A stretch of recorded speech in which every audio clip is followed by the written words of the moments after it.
Hello बच्चों, कैसे हो? आई होप कि कल जो वीडियो डाला था मैंने अबाउट वर्ल्ड वॉर्स, आप सबने देखा होगा और उसका जो डिवीजन है उसका आपको लाभ मिलेगा। आज जो मैं टॉपिक यहां पर डिस्कस करने जा रहा हूं आपसे, वो class 9th, class 10th, class 12th और इवन यूपीएससी एग्जाम में भी बहुत ही फेमस टॉपिक है। That is called as French revolution 1789। आपको बता दें कि यूरोप का एक देश फ्रांस, जिसके फ्रांस के नाम से जानते हैं, 1789 में बहुत सारे बदलावों से गुजरा और उन राजनीतिक बदलावों को या पॉलिटिकल चेंजेस को ये क्या कहते हैं? French revolution.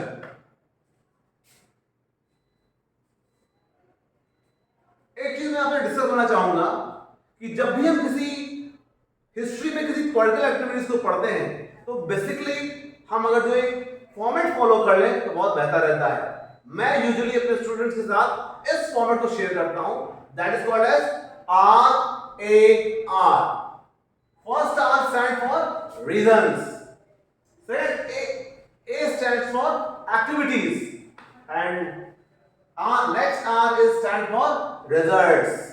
दुनिया में शायद ही कोई घटना घटी हो जो जिसके पीछे कोई रीजन ना रहा हो, जिसमें कोई घटनाएं घटित हुई हो और इसमें कोई रिजल्ट्स ना आए हो। तो हम इसी पैटर्न पर फ्रेंच रेवोल्यूशन को आज स्टडी करेंगे। सबसे पहले आज की वीडियो में हम लोग रीजन से बात करेंगे। अगर हम फ्रेंच रेवोल्यूशन की बात करें तो आज का टॉपिक मैंने स्पेसिफिकली 9th क्लास को ध्यान में रखते हुए बनाया है, लेकिन ये टॉपिक जो है ये पूरे यूपीएससी तक के बच्चों के लिए इंपॉर्टेंट है कि किस प्रकार के क्या रीजंस थे जिन्होंने फ्रांस की क्रांति को होने में अपना महत्वपूर्ण रोल प्ले किया। वन बाय वन मैं सबसे पहले रीजंस की बात करूंगा। रीजंस की जो बात करें तो सबसे पहला रीजन था सोशल डिस्क्रिमिनेशन, यानी कि सामाजिक असमानता।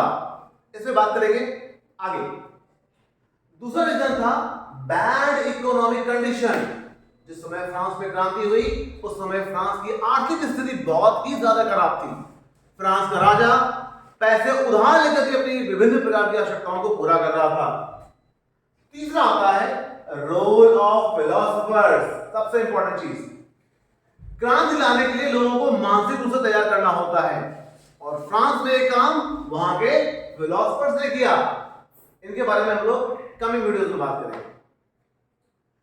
फोर्थ पॉइंट आता है एक ऐसा बिंदु जो डायरेक्ट फ्रांस से जुड़ा हुआ नहीं था, लेकिन जिसने भी अपनी महत्वपूर्ण भूमिका निभाई फ्रांस की क्रांति को होने में, वो था impact of American war of independence in between 1776 to 1783। इस पे भी आगे चर्चा होगी। और लास्ट पॉइंट आता है इमीडिएट कॉज या तात्कालिक कारण। तो हम देख रहे हैं कि 5 मेजर पॉइंट्स हैं, रिवीजन करते हैं इसके ऊपर दोबारा। पहला पॉइंट आता है सोशल डिस्क्रिमिनेशन या सामाजिक असमानता। दूसरा पॉइंट आता है बैड इकोनॉमिक कंडीशन यानी कि खराब आर्थिक स्थिति। तीसरा पॉइंट आता है रोल ऑफ फिलोसोफर्स यानी कि बुद्धिजीवियों की भूमिका।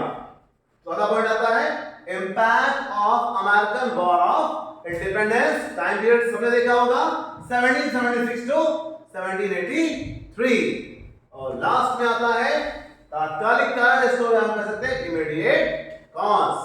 तो ये 5 रीजंस हमारे महत्वपूर्ण हैं।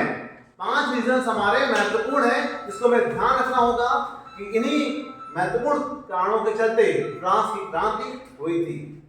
आज की वीडियो में मैं इतना ही बात करूंगा आपसे। कमिंग वीडियो में इसके और आगे बात करूंगा। मैं एक बार फिर से आपको याद देना चाहता हूं कि ये जो चैनल मैंने बनाया है ये विभिन्न प्रकार की प्रतियोगिता परीक्षाओं को ध्यान में रखते हुए जन सामान्य को अवेयर करेगा। जितने भी प्रकार की परीक्षाओं से जुड़े हुए नोटिफिकेशन आएंगे वो सारे के सारे मैं कोशिश करूंगा इस प्लेटफॉर्म पे डालूं, इससे ज्यादा से ज्यादा लोगों को लाभ मिल सके। एक चीज। दूसरा, हमारे जो भी बच्चे स्टूडेंट्स हैं वो अगर कमेंट सेक्शन में हमको अपना व्यू देते हैं कि हमें इस टॉपिक पर कंटेंट चाहिए तो हमारे पास लगभग 50 लोगों की एक्सपर्ट्स की टीम है, चाहे वो साइंस बैकग्राउंड हो, चाहे वो ह्यूमैनिटीज का हो या कॉमर्स का हो। हम उस पर वीडियोस बनाएंगे, चैनल पे अपलोड करेंगे, आप लोग एंजॉय करिएगा, उसको देखिएगा, ज्ञान प्राप्त करिएगा। सो दैट फिर से मैं एक बार बताना चाहूंगा कि मेरे चैनल को लाइक और सब्सक्राइब करने के लिए आपको सर्च करना है YouTube में @Lavkesh Tiwari JNV। I repeat @Lavkesh LAVKESH Tiwari TIWARI JNV। इसको ढूंढेंगे, कैरियर जोन का चैनल खुलेगा, सब्सक्राइब करिए, लाइक करिए, शेयर करिए, खुद लाभ लीजिए और अपने दोस्तों तक भी लाभ पहुंचाइए। जय हिंद, जय भारत, थैंक यू।